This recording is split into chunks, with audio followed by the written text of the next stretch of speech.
Bonjour à tous et bienvenue dans votre rendez-vous quotidien sur place. Ravi de vous retrouver après 2 semaines d'interruption, 2 semaines de vacances. On est aujourd'hui au Château des Ducs de Bretagne à Nantes, à la salle de l'Harnachement, exactement dans le bâtiment de l'Harnachement, pour vous parler d'accessibilité culturelle puisqu'une table ronde a eu lieu ici même ce matin dans le cadre du festival Hip Hop Session qui est toujours en cours, qui va durer jusqu'au 4 mars.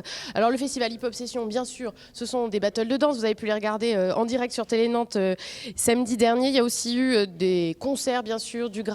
Et il y a aussi des conférences, donc c'était l'objet de ces conférences aujourd'hui sur l'accessibilité. On va en parler avec nos invités qui sont avec nous aujourd'hui. Merci d'être là, bonjour.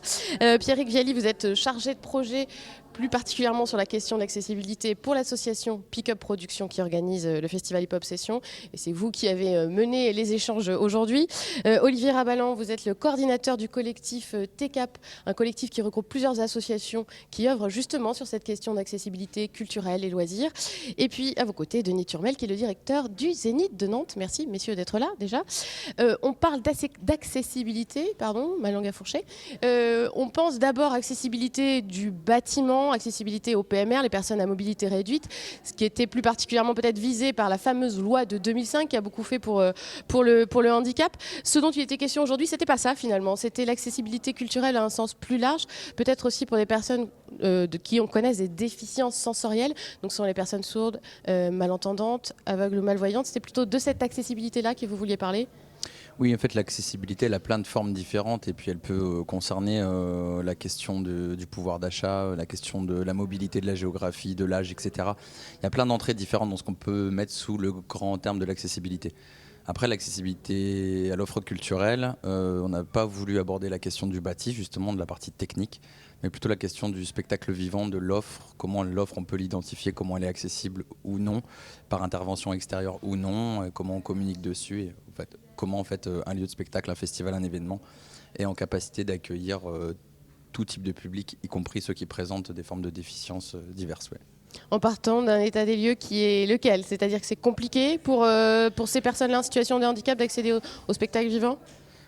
De moins en moins, je pense, mais il y a beaucoup de choses à faire. Après, l'état des lieux, c'est à travers notre petit prisme de l'association Pick Up et du festival Hip Hop Session qu'on organise. Nous, on est en partenariat aujourd'hui avec une vingtaine de lieux culturels, d'établissements culturels de l'agglo nantaise. On se rend bien compte que d'un lieu à l'autre, il y a d'énormes écarts quant à la prise en considération du public en situation de handicap, tant dans la connaissance de ces publics que des outils qui sont mis en place, que de la formation des équipes. Donc on essaye, nous, de mettre en avant les bonnes pratiques constatées et puis d'encourager ceux qui ne sont pas dans la bonne pratique.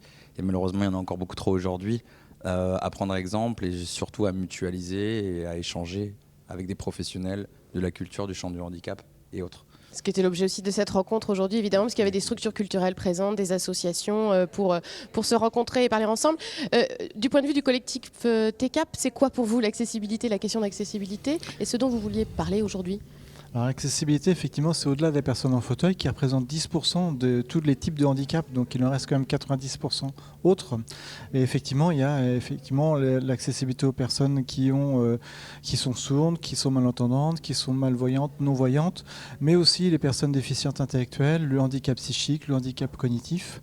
Voilà, toutes ces personnes-là, voilà, c'est de cette accessibilité-là. Et l'accessibilité, elle est sous deux formes, en fait. Elle est à la fois pouvoir aller au spectacle, mais avant d'aller au spectacle, c'est pouvoir être sûr qu'on va être accueilli véritablement.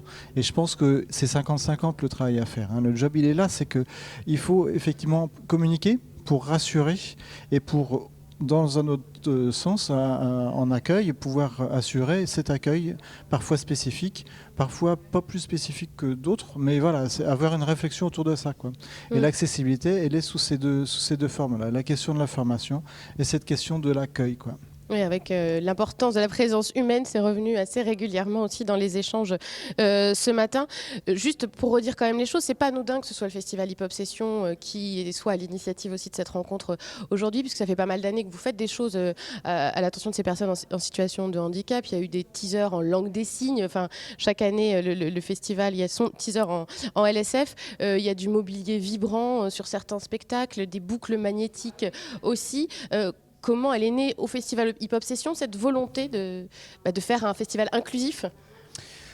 C'est une volonté de départ de l'association, et puis je pense que même ça doit être une volonté commune et plutôt classique de quelqu'un qui propose un événement à un moment donné, qui soit organisateur de festival, lieu culturel, de se poser la question de comment je fais pour que tout le monde puisse venir aux événements que j'organise.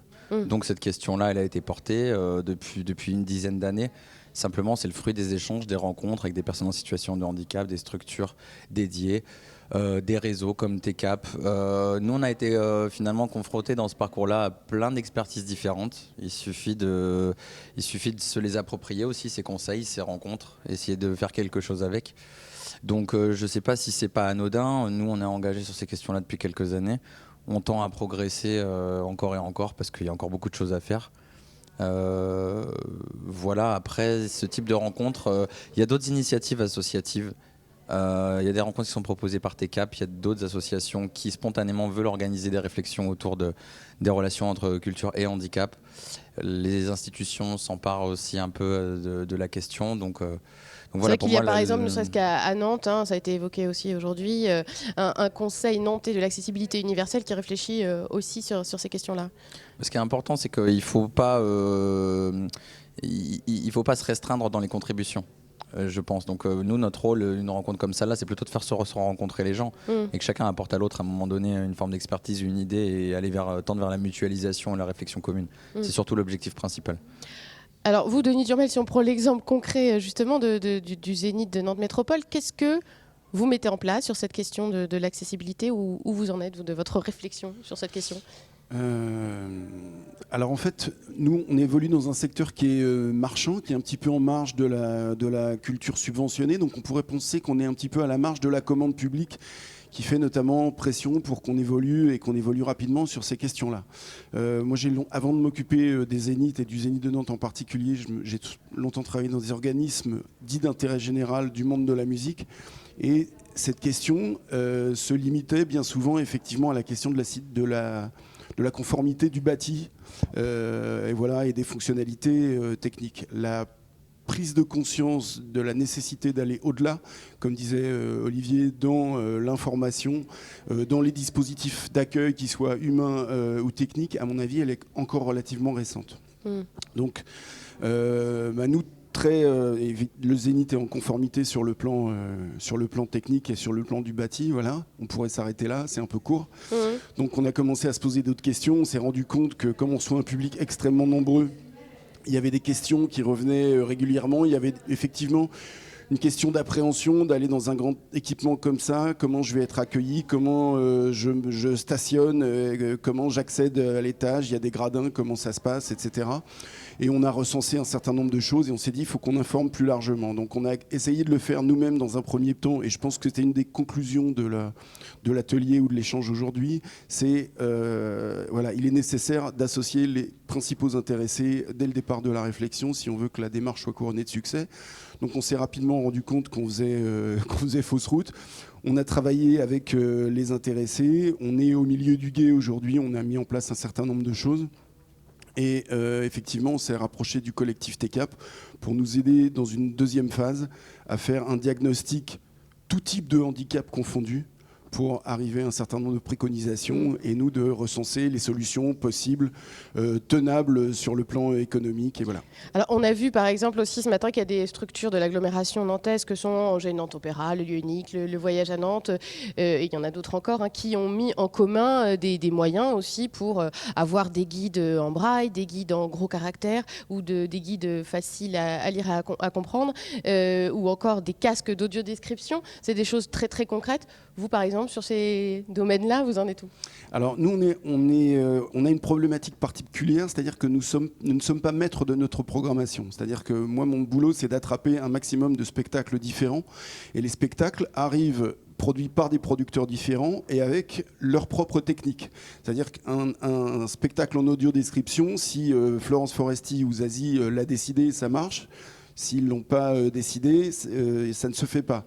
Aujourd'hui, les spectacles en grande capacité sont en totalité complètement déconnectés de ce type de problématique. Donc, en aucun cas, je ne peux leur imposer. Donc, dans la fonction qui est la mienne, de sites d'accueil.